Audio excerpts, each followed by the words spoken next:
Good evening, VC. Uncle Roddus here again, and Christmas Eve in here in New Zealand, around about 10:30, 10:45, Christmas Eve, and I'm going to do a quick vinyl wrap up for the year.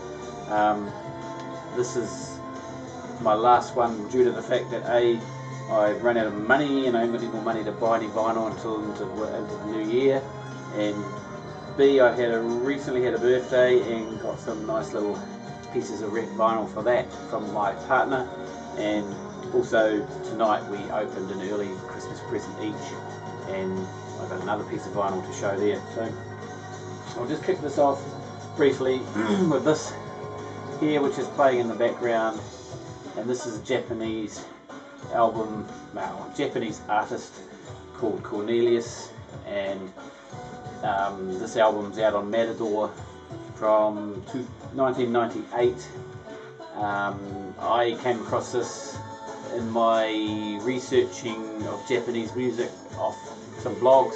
There was a blog site that had the top 100 Japanese albums as voted for by the Rolling Stone magazine from memory, and also had a list of Julian Cope's top 50 Jap rock albums on this website, and they were posting a lot of these records to listen to. So this was one I had listened to, and I had reviewed it on my blog, and I'd quite enjoyed it at the time, and so I've been back through my blog and some of the reviews of albums that I had downloaded or listened to off blog sites on the internet, and this is one of them, and I've actually showed a couple of other records that I got, like the Jensen Interceptor one and the Ambergris one. Was other albums again that I downloaded off some blogs. I wish I could remember a lot of the albums I'd listened to on the blogs over the years, because I'd listened to some pretty good albums, and now I can't actually remember what some of them were because there were so many of them. But the ones that I reviewed on my blog, I've actually put them on my wants lists through Discogs, and this is one I picked up. Surprisingly enough, bought it here in New Zealand from a New Zealand seller. Yeah, it's a real mixed album. It covers so many different bases. It's quite a collage of music, and it's quite interesting. It's not as good as I remember it, to be honest, which is interesting enough. Anyway, good score. It's in mint condition, and it wasn't too badly priced. So last week I had a birthday, and I had ordered some bits and pieces for my birthday. Sometimes my partner struggles to know what to buy me because I've got so much music. Anyway, this is one I'd asked if she'd get me, and she got me it. So this is the Skeptics album, Amalgam. This was their last album, pretty much. The lead vocalist, David Diath, had passed away, which pretty much brought the band to an end. I'm not quite sure. This is a reissue, but I don't remember the actual date of this. So this was their fourth album, I think. I've got their third album, which is their best on CD, which is Skeptics 3, or just called the Skeptics. Really cool. This is pretty out there music. It's pretty bizarre, industrial, electronic. Yeah, it's pretty cool. I like it. There's several tracks on here that I actually already knew because I had never had this album before, but I knew them pretty well. So yeah, pretty awesome New Zealand band. Highly recommended if you're into something pretty alternative and bizarre. Also for my birthday, my wonderful partner bought me this. So this is the defining band of Flying Nun, Clean. This is an anthology collection. Now, it originally came out around about 2002, although I think at the time only on CD. So this is a pretty recent reissue, 2014, yeah, so from last year. 4 albums, covers. So it covers all their early stuff, right from the first album. Has all of the early singles and EPs. It's a cool artwork here. So this is LP1. So LP1 starts off with the Tally Ho single, then it's the Boodle Boodle Boodle EP, and then the Great Sound finishes with some of the Great Sound's great EP as well. So I don't think I ever owned any of the Clean on record, but we were all pretty familiar with their music back in the day. And we get to album 2, and the opening track of album 2 is off the Great Sound's great EP, and that's Beatnik, and that's just I think their best song, and that was one that me and the boys, we all used to sing when we were pretty pissed. Great song.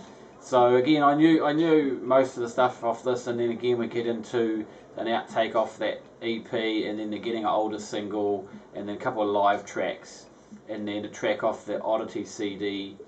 Again, all of the stuff I was pretty familiar with, so it certainly had a lot of exposure, I would imagine, at the time on student radio, which is why I'm probably quite familiar with it.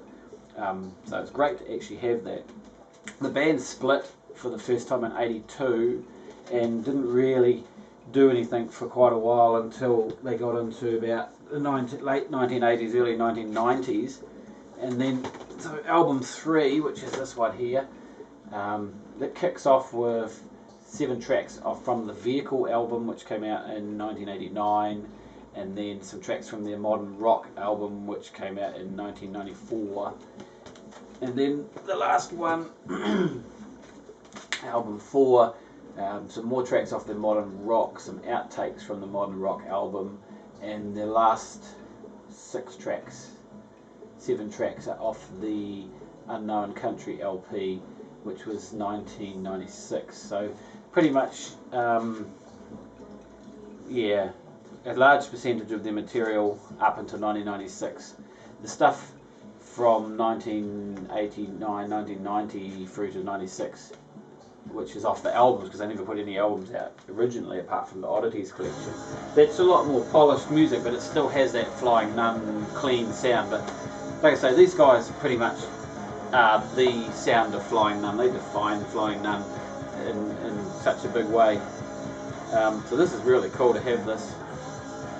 Finally have some music by the Clean of my own after all these years, but great to hear some of those songs again after all these years. Also, for my birthday, I got this fantastic book. Now, a lot of you guys are probably familiar with this book. This is from the Dust and Grooves website, Adventures in Record Collecting.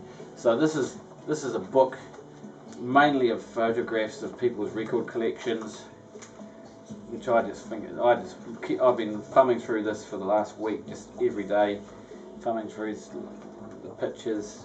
There's some interesting collections. There's a man with a Sesame Street collection of Sesame Street records. So this is a fantastic book. If you're not familiar with the website, go and have a look at Dust and Grooves website, or get the book. But I don't actually know.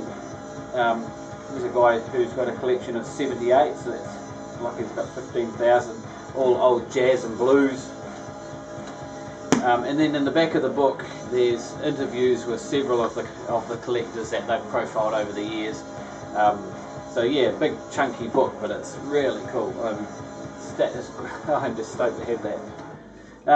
So as I said, tonight we did a little bit of a sneaky early present opening, and this is my new album, freshly unwrapped today. So the bootleg series, Bob Dylan, was kind of I've got all of the bootleg series, but all on CD, all the volumes. So I've got, the last 2 lavish box sets, which I've actually shown on a video at some stage, and I've got a bunch of other CDs here. So I've got the whole lot. And so when this came out, I was debating what CD or what version am I going to get. But I had a look, the deluxe, 18 disc version. Well, that was never going to happen. I mean, it was $600 US, translates into about 800 New Zealand dollars plus postage. So we were going to getting up around $900, so that wasn't going to happen. Had a look at the CD volume that had 6 CDs, I think, with it. And but the problem with that is that it gets all these tracks outtakes and alternative takes, and each CD had quite a lot of the same track on it. And to be honest, I'm really not that fanatical that I'm going to sit there and listen to the same song over and over again, slightly different variations. So there was a 2 CD volume. So this is the best of the cutting edge. There's a 2 CD volume, and then there's this 3 album volume set. And this was definitely the way to go for me, I think. So with the six sides, there's only 2 tracks that are repeated, and that's only 2 versions, and that's Desolation Road and Like a Rolling Stone, and they are really good versions of it. Yeah, I'm really impressed with the inner sleeves. This is LP3, and the label. So they've kind of tried to recreate. I don't know. It looks like they've tried to recreate sort of an authentic look in those, but they look really cool. I'm really impressed with those. So you can see, you know, each one's different. Each labels in each record is slightly different. Columbia label, so I'm assuming that they're different labels from different periods. And then this lovely book here, which has bunches of photos and a few sort of articles about the music and that. So, and I guess the beauty of this is that you're not going to get a book like this with the CD, are you?